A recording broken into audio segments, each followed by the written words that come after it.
Oke, assalamualaikum warahmatullahi wabarakatuh. Jumpa lagi teman-teman, Tren Quran Family. Jadi ini masih terkait soal riba teman-teman. Tapi dasarnya saja pengertian riba. Definisi riba seperti apa, yang sebenarnya seperti apa menurut Islam, menurut teman-teman mungkin tanya, menurut Gus Baha, Adi Hidayat, Khalid Basalama, Uwas atau Ustadz Abdul Somad, Ustadz Erwandi dan lain sebagainya.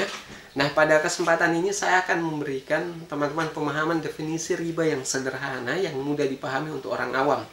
Nah, seperti apa pengertiannya? Ikuti terus videonya.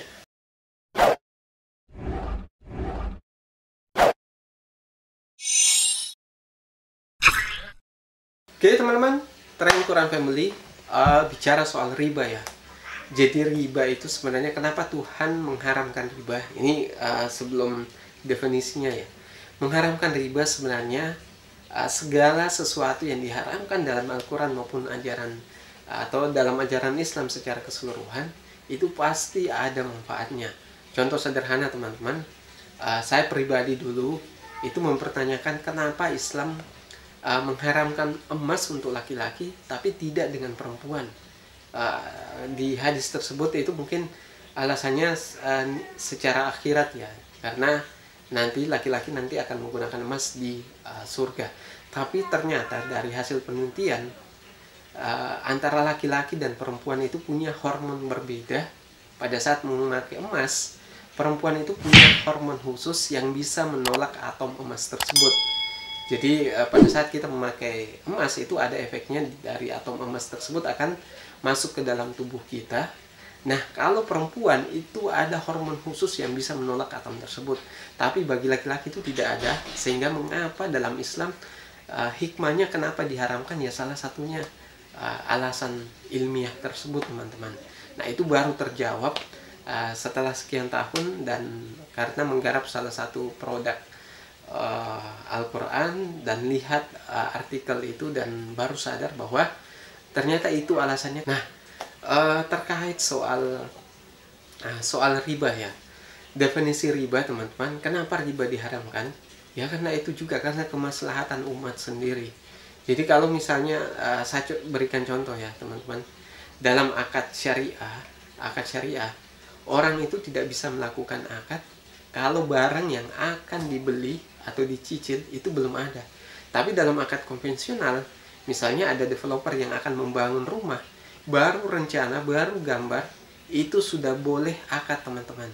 Dan faktanya banyak yang terjadi setelah akad, terjadi si orang yang mau membeli rumah itu sudah menyicil beberapa tahun tapi rumahnya belum jadi, bahkan ada pengembang yang lari sehingga si pembeli atau yang mau menyicil rumah itu rugi, harus menyicil rumah tapi tidak memiliki apa-apa teman-teman. Nah, itu yang jadi masalah kalau akadnya konvensional. Kalau akadnya syariah kan rumahnya sudah harus jelas dulu. Nah, itu salah satu hikmahnya teman-teman. Jadi sebenarnya itu untuk melindungi kita sendiri sebagai seorang muslim. Kalau kita patuh dengan hukum-hukum syariah, maka manfaatnya akan ke kita. Jadi jangan pernah mengatakan sama syariah dengan konvensional, sekalipun hasilnya sama ya.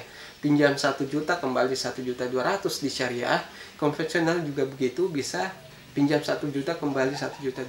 Tapi banyak aturan-aturan di belakangnya itu yang membedakan antara syariah dan konvensional teman-teman. Jadi jangan pernah mengatakan sama, karena teman-teman akan disamakan dengan kaum kafir Quraisy ya. Sekali lagi ya teman-teman, kalau selalu mengatakan konvensional sama, bank konvensional sama dengan bank konvensional syariah sama, maka teman-teman akan disamakan dengan kaum kafir Quraisy di masanya. Karena pada waktu itu Tuhan langsung membantah, wa halallahul bai'ah wa harramar riba.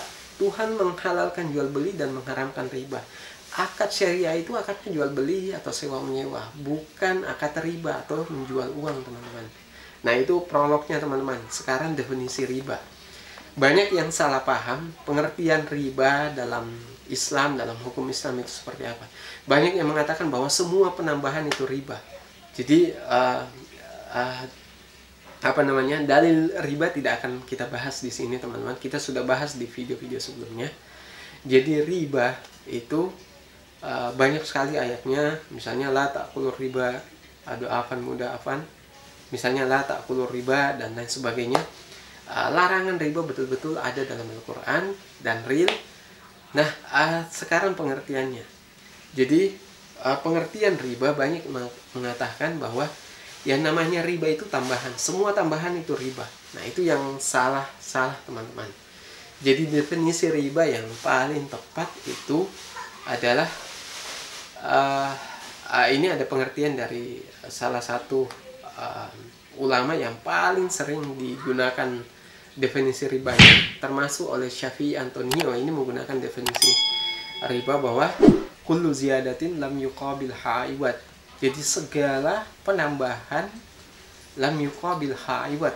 Jadi tidak ada transaksi penggantinya. Nah, ini definisi sederhananya di sini bahwa riba itu kalau dia bentuknya penambahan dan penambahan itu tidak ada transaksi penggantinya. Contoh tadi dalam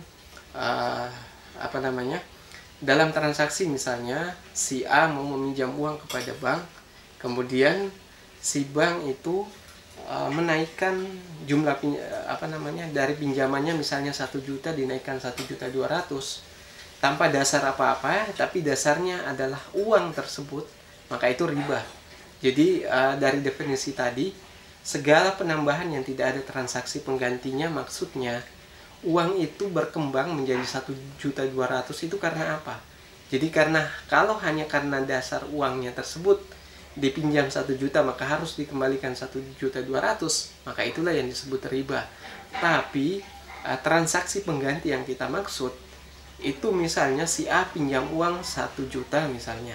Kemudian si pihak yang akan meminjamkan, anggaplah bank, BMT atau koperasi, menanyakan uangnya akan digunakan untuk apa. Misalnya untuk beli motor, misalnya motor bekas harga 1 juta lah misalnya. Nah, 1 juta itu kemudian di markup menjadi 1.200.000, tapi dasarnya adalah bukan karena uangnya, tapi karena motornya tadi.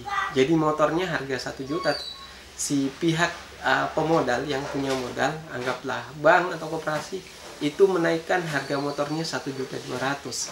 Nah, dasar ini dasarnya ada barangnya, bukan karena uangnya semata, maka itulah yang dikatakan dengan bukan riba, sekalipun sama-sama ada penambahan dengan contoh yang tadi, 200.000 dari harga 1 juta naik 1.200.000 karena yang diperjualbelikan adalah motornya. Jadi motor itu dijual kepada pihak peminjam dari si bank. Jadi si bank harus membeli dulu motornya, baru dijual ke peminjam dengan cara kredit. Nah, itu boleh dan bukan riba, teman-teman.